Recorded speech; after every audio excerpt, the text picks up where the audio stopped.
Hey, you're here having tea with Dr. LC, and our special guest this evening is Mikey Jay of my hometown, the Bronx. Hey. So, welcome back to DC. You say you come out here all the time. So it's good to have you here. So I want you to tell us a little bit about what you do as far as with your rap, and we're going to talk about that first, and then we'll give you the rest. well, musically, MC, recording artist, mainstream level, major artist, what you want to call it. That's really it. Production. Production? What kind of production? Rap, hip hop. I said rap, hip hop. You hear me? I need some tea. Oh yeah, you do. I should have brought you some tea.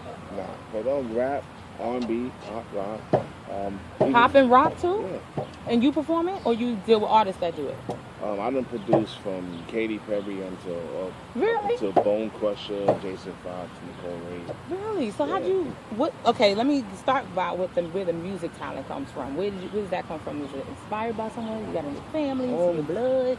I really say it came from God. Really, I mean, my mom is not musically inclined as I know. My brother, he had a voice.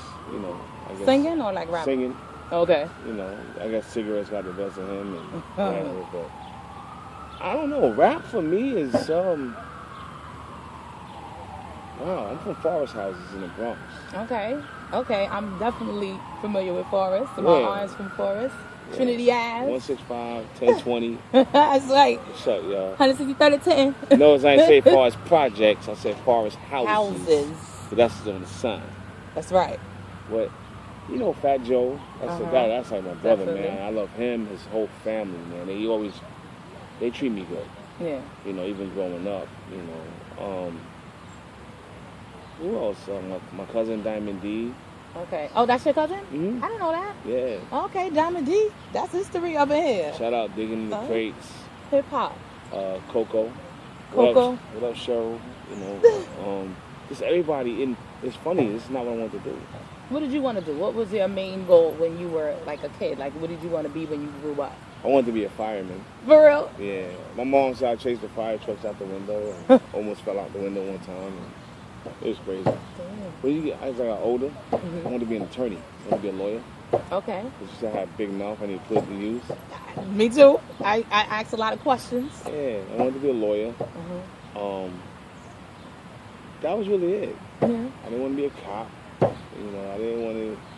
Actually, I wanted to be the Miami Vice, like Crockett and Tubbs cop. Yeah, when they had the little chest taco meat out. Yeah, that's what I wanted to be. I wanted to be like Miami Vice, Crockett and Tubbs.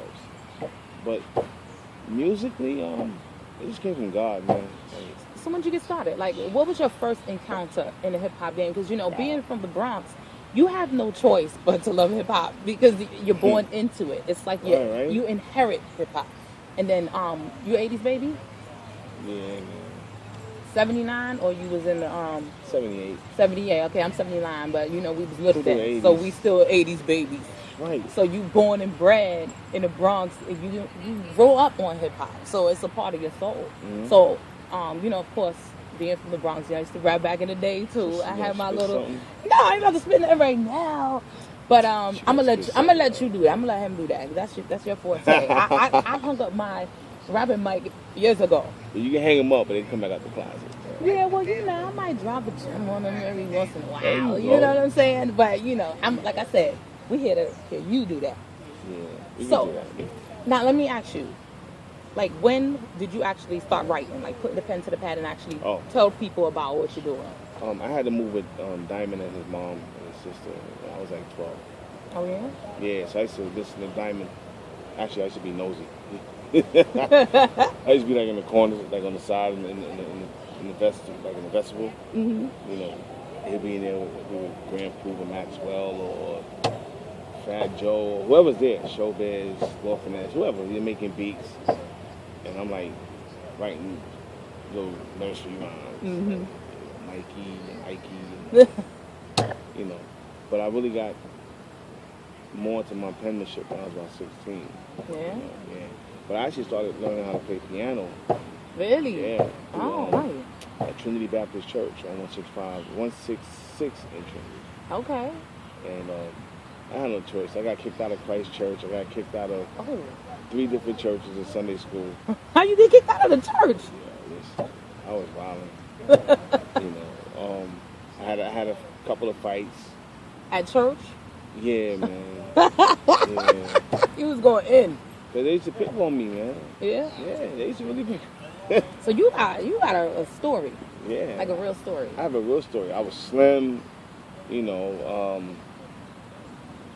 I had these long eyelashes and bright eyes. I used to put bright eyes. My teacher, Miss Holmes.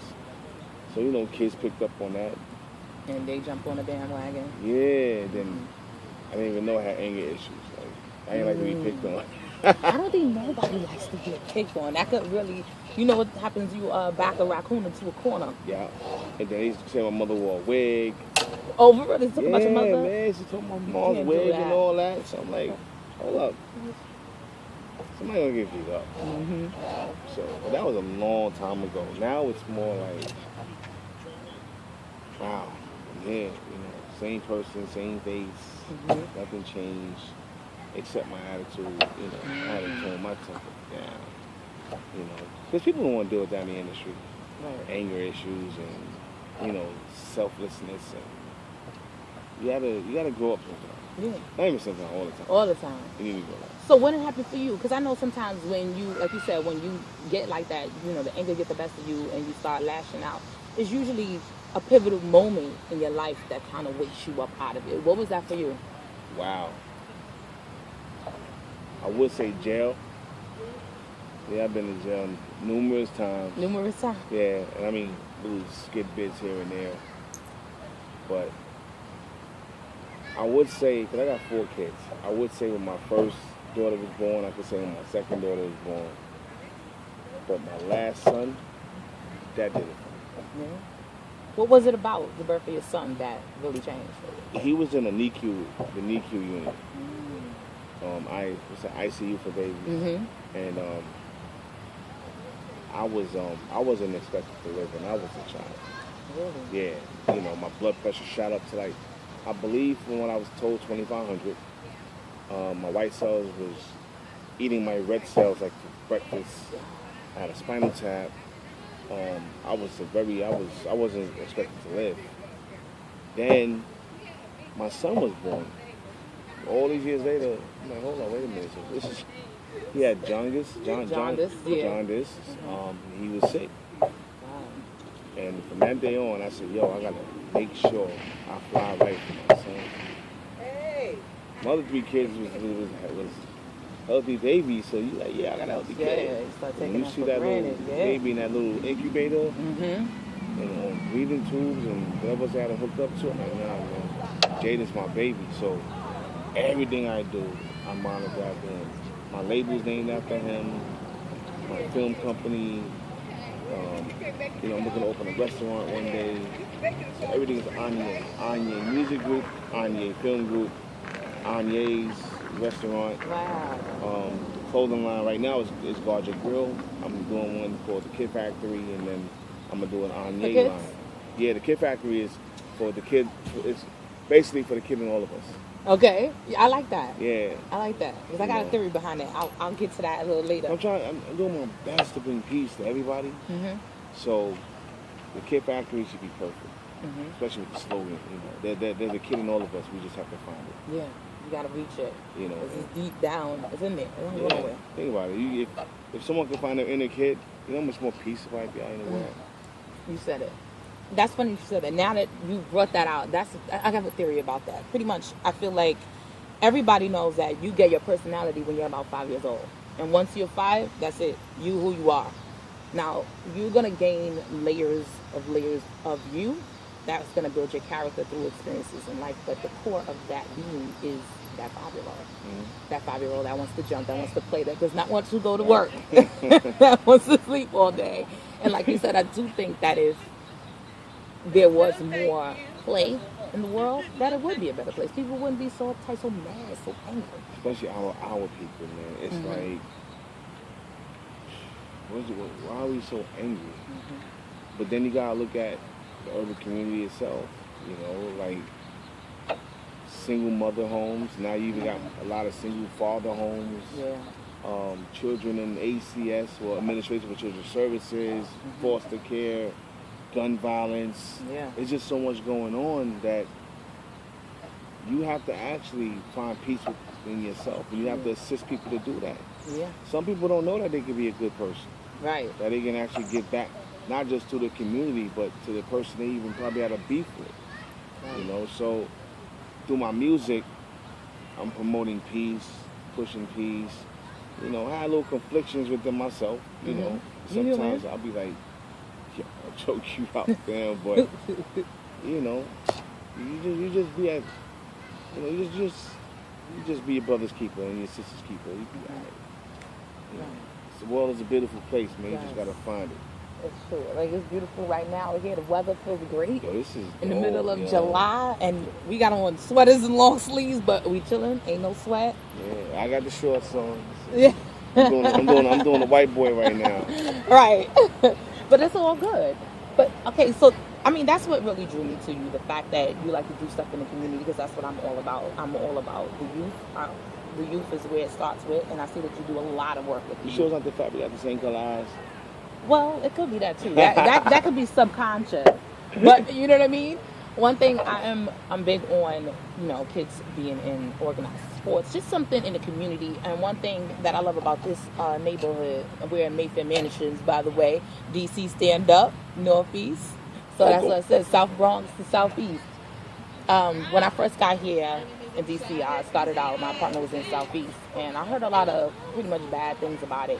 But when I got there, I got my first apartment there, and the sense of community that I felt was far different than living in, like, the, I guess you could say, the uppity neighborhoods that you would want to live in. Suburbs. The suburbs. Yeah. I would forget to lock my car, leave my phone on the seat, all types of stupidness, and never have I had anybody touch my stuff. If anything comes around, they'll come and get me, or they'll stop them themselves. And when I moved, I thought I was moving up, and I moved across the bridge to Maryland. Let me tell you, my car was getting broken in like every other week, stolen, just all types of craziness. I just felt like vandalized as a person. You're and back to DC? Right, and you see, I'm back home, back in DC, where I feel comfortable. If someone says, you said you just saw a little girl riding her bike down the street, I love that. And my daughter says, Mommy, you act like you're everybody's mother. And I said, I am. When I'm out in the streets, I see another little kid, and I see them doing something that is dangerous, or they're not accompanied by anybody. Yes, I'm going to ask them, are you okay? Where's your mother? Where's your father? Who you with? You need some help. Mommy's keeper. Exactly. That's because it takes a village to raise a child. And like you said, if we all band together and have that, but like you said, it has to be taught. Sometimes people don't understand that they can impact people. They're like, why would I do that? It's not going to make a difference. You know, it's like people nowadays, they're just so into themselves, man. Especially black folks. Latinos, you're black too, so yeah, whatever. We all in there. Yeah. Everything is just so material. You know, everything is about how much you worth, what kind of shoes, how much the weave costs, how much the butt shots. Right. You know, how much for the breast implants. Yeah, I need a waist straightener. Yeah, like, you know, I think like maybe 15 years ago, I was like, you know, but you grow out of that. Yeah. Because it's more things going on. Even if you don't live in that community, it still affects you. Yeah, it does. You know, so right now I'm just starting in the black community, and I'm gonna span it out, man, to Trinidad, where my grandfather's from, and then take it to Oklahoma, to the Indian reservation out there where my grandmother's from. Oh, yeah? Yeah, Okay. my grandmother's Native American, my grandfather's from Trinidad. Really? My grandmother's Native American, too. We're in the Pequot tribe. Shout out to Pequot tribe. Connecticut, stand up. Yeah. I got cousins out on the reservation out there in Foxwoods, all of that. I got to make it out there. I'm out there next. Pow wow. That's right. Real Native Americans, not you people who talk about. Yeah, they try to. You got certain skin color and certain hair length. And your baby hair laid out. I'm Indian. No. The real deal. Yeah, exactly. You ask them what y'all do. Like we They can go what? into the office Charity. and say, give us a check for reparations. Exactly. Go to college for free. All that. Exactly. You know? But So, you know. well, now listen. Know you on tour right now. Tell us about the tour. What type of, what places you going next? Well, you could give us a brief overview of where you been and then where you about to go. So, Well, this tour is the Mike's Up Peace December tour. Mike's Up Peace December. Yeah. Got it. Peace December is an organization out of New York, recognized backed by the United Nations. Really? Yeah, much love for Dr. Ishmael Betancourt and everybody else at the UN. And Peace December was co-founded by Sheikh Musa Drami. Okay, who is that? I'm not familiar. He is a man that if I endured the things he went through, I would never be about peace. This man has been shot twice. This man has been stabbed up, sliced, beat up, and jumped. I mean, this man then went through hell and back, and he found it in his heart to still be a peacekeeper and a peacemaker. That's And some real peace. he's one of the co-founders of Peace December, along with Spencer Chenway, who's the Secretary General. He sits on the Albany floor up in Albany, New York, and the governor's office and all that. Passing legislative. This man can write you a legislation and get it done. Sheikh, he calls him a criminal for the way he just, but he calls him a good criminal. Mm-hmm. You know, he's a criminal when he goes into the office. He's like a Charles Barron. Yeah, he lets you have it, and he's great at what he does. And they just spread peace from December to December, and they've been around since Giuliani. Okay. Giuliani, then Wow. Bloomberg, and they got all their proclamations, and yeah, man. That's pretty dope. And I'm their first ever New York ambassador. Yeah. Oh, so okay, that's another thing I want y'all to know about. You looking at the ambassador of Yeah, peace. it's weird. What is the official title? Because I'm probably messing it up. No, It's the right? The it's, ambassador of peace. New York ambassador. New York ambassador of peace. Right here, live. Yeah, that's In crazy. flesh. Mm-hmm. A public figure, world leader now. It's weird. It's weird because Sheikh just pulled me to the side and said, we just had this conversation, going through some stuff, and he says, because you're a public figure. You're the world leader. They stupid. They don't know. They stupid. I love Sheikh, man. But he actually, he got me to be a better person. Yeah. If he can go, he's like Jesus Christ. If they can go through that, spit upon, beat up, whatever else, You still can pray I'm for no him. better than them. Right. And I go through it every day. I've been called fake, I've been called a fraud, I've been called this, I've been called that. I'm like, okay, let's see. So BET never happened 4 times. What you mean, BZ? I just freestyle Friday 3 times. And I was a producer of the week on Rap City. Styles P did my interview. Oh. Shout out to Styles P from D Block. Yes. Yeah. Shout out. That was around 2007, I believe, or 2008. Okay. And I guess that never happened. I guess, I'm not, brown skin? You got the brown paper bag? Yeah. I guess I never had to deal with Universal Bungalow or EMI and Sony through the Rap Legends. And now I guess I don't have a distribution with Def Jam. I don't know. You tell me, because You already know what it is, though. It's politics. yeah, people, you know what it is? These bugs is getting me. They getting you. A good thing you covered for the most Nah, part. I no. didn't bring my off. I usually carry it I in feel my funny bag. playing with my nose. They like, why keep playing with his nose? Because there's bugs out here. It's bugs and But it's I'm trees dealing. everywhere, and we got allergies. Okay, But I'm from dealing. the Bronx. But they I know. I feel like they keep jumping on me. I'm over here. Yeah, like, they are. They just got they just landing on my shoulder. But it's worth it. The bugs are worth it. I'm going to tell you Yeah. right now. If y'all can see what I'm looking at right now, Yeah. I'm at peace. Mhm. Like, it's really dope, man. Like, really, really dope. Definitely dope out here. But it's like being Mikey Jay is like dancing with the devil every day. Like, let no weapon formed against me shall prosper. I gotta say that every day. And now I see what, Diddy went through and Jay go through or whatever else. But they're known. They will tell you, yeah, I took their publishing or whatever they do. Like, you know, they're known for whatever scams they do in the game. Right. You know what I'm saying? Eyewitness. But here you have someone who's legitimately is successful, child of God, accepted Christ. Yeah.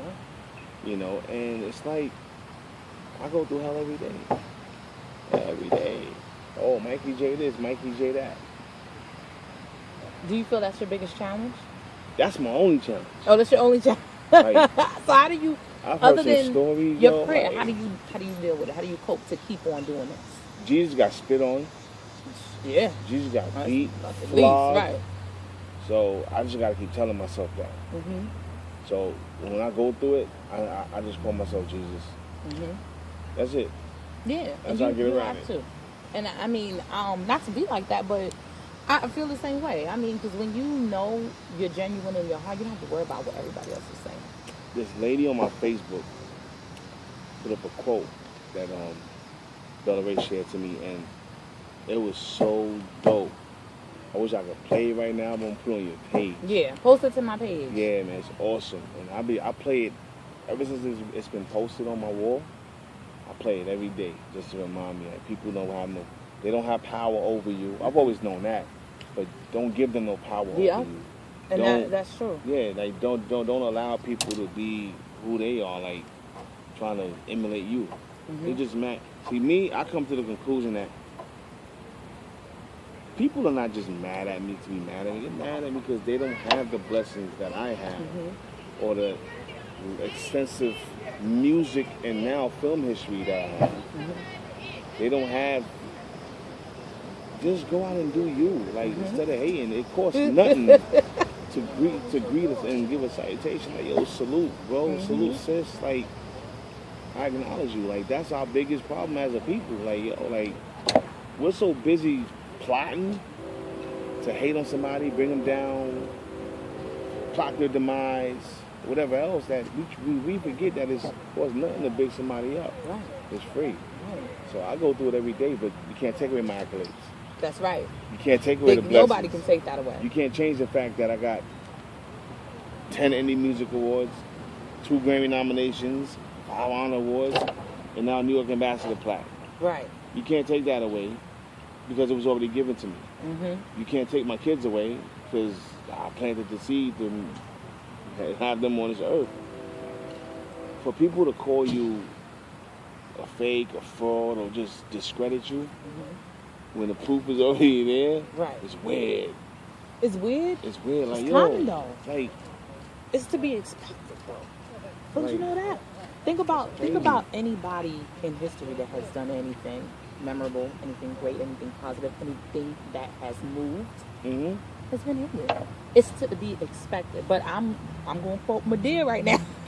What she tell the little girl? It ain't what they call you. It's what you answer to. Mm-hmm. And that's one thing I don't answer to. Anything that I don't feel is a description of me. Here's a See what prime I'm saying? example, right? Now we're on tour, Mm-hmm. so I'm spreading peace city to city with this tour. It ends on the 23rd in Texas. Of this month? Yeah. Okay. Then I kick off another tour, which is my organization, Dynamic Artists for Peace. I started my organization under Peace December. Now, I'm going from August 3rd to September 5th. We finish in Hawaii, right? Oh. Yeah. Same thing. Spreading peace, bringing peace to people, accepting demos, resumes, bios, anything I can do to put people in a position. And I'm known for that. The same people I put in position are the same people hating on me. The same people I gave an opportunity to are the same people who turn around and hate on you. And these are up and coming people. These ain't major people. My Right. major people, I'm like, they're like, you see, we told you don't go back down to the first floor. You should have stuck yourself in the penthouse. You know? Well, look at it like this. First of all, go ahead and expect that. Realize the seed that you planted, like you said, and it shall grow. Now, that's not, you can't control what it grows into. Just like a child. You plant the seed, it's gonna grow a beautiful child. You cannot control where that child goes in life. All you could do is give it your best and let it flourish and let it go out in the world, and it's gonna have to be responsible for itself. Of course, you know, you want those things to be, you know, with you, and you want greater things for that seedling. But at the end of the day, you don't have no control of that. Nope. So you gotta go ahead and let it leave the nest and let it fly. What off your back and all that. Yeah. And it be hard too. You gotta shed it, like a, you know, like a snake sheds his skin and he leaves it behind, and he keeps on slithering on. Oh, so like I was saying, Come out even more beautiful. so I gave this girl an opportunity to work for me for Cleveland and the Virginia shows. What's she supposed to do? She's 18. She's beautiful, man. Like she wants to model. So I know the war stories. I've seen the nonsense in that whole modeling world with females getting at each other and dudes trying to take advantage of these females. And the person that she's attached to, I'm like, you know what? On the strength of her, I'm gonna help her out. So I hired her to assist me for the 2 days. She's 18, so she's of age. She's an adult. She doesn't live with the mom or the dad. She lives with the grandma. Grandma, I'm like, yo, just do whatever you want. You're grown, as long as you're safe. Man, I brought that girl to Cleveland. All hell broke loose. Man, they was like, bring my daughter back. And The parents? yeah, even after I got permission from the godmother, how I met her through, and now I'm like, okay, yeah, like I kidnapped this girl or something.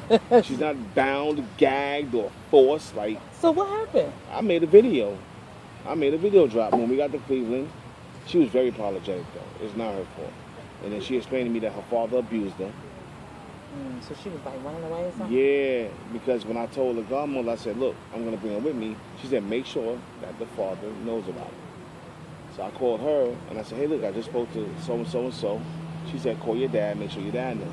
I said, okay, cool, no problem. Just let me know when you're ready to come pick me up. My part was done. I'm not going to go check behind an adult. Right. I'm not checking behind an adult. Man, that girl had to get sent back home. Thank God her mom came and picked her up, and it's just crazy, man.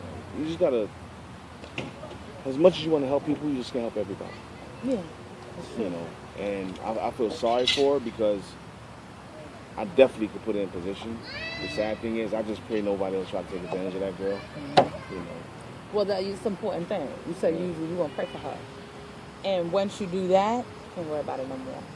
Yeah. You know, And you could think about it, but you can't worry about it. Nah. You planted the seed, you say the prayer for her, and if, you know, hopefully, you know, nothing happens to her. But hopefully whatever you said to her will sink in and she'll use it, just like I said, like with your child. You don't know what they're going to do. But you got to give them the tools and hope and pray that they actually use it. And I'm still going to pay her for the one day she worked. You know. Like, I'm not, that girl ain't do nothing wrong.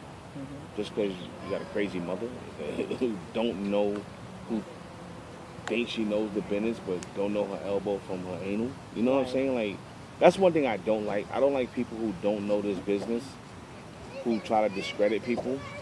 That's not cool. Just because you don't see someone's face plastered everywhere like Jay-Z and Diddy and, you know, whoever else.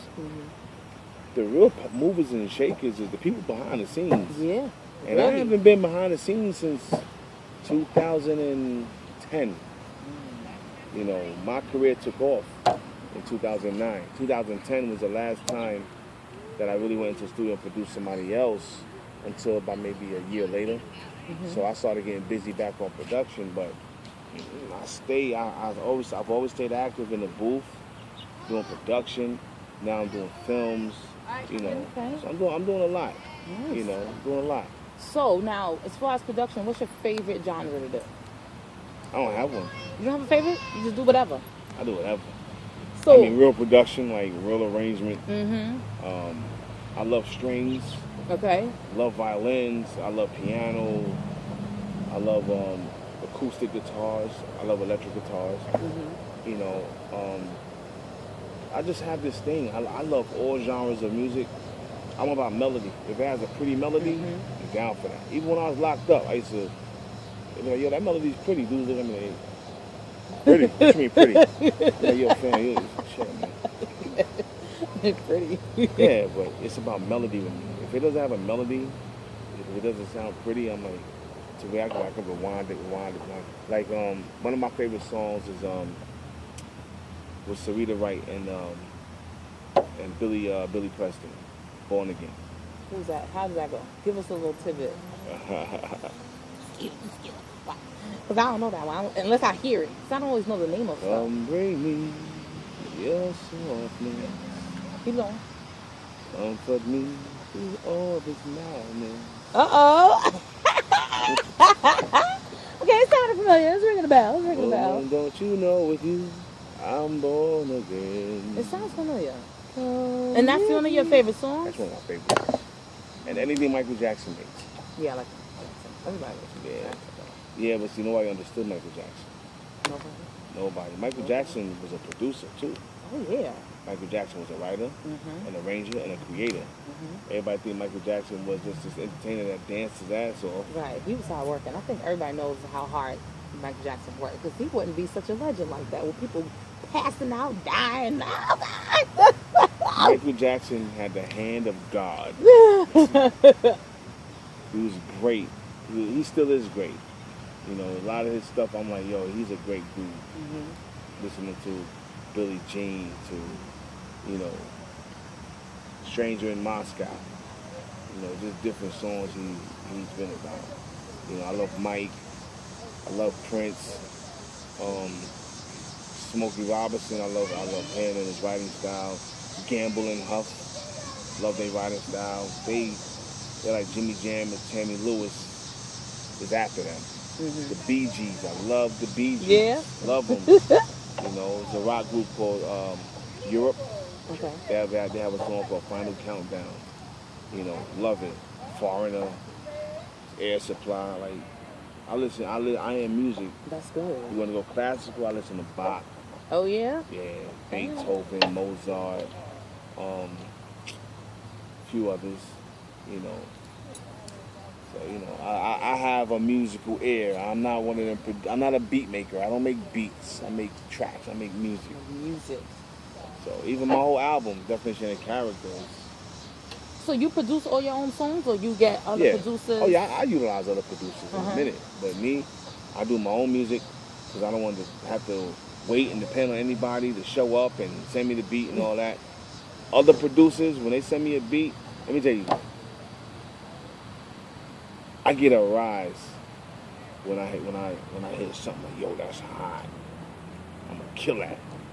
Well, that's good. You get your blood flowing. You ready to jump on it? Stuff I get really hard on. Like, I'm gonna kill that.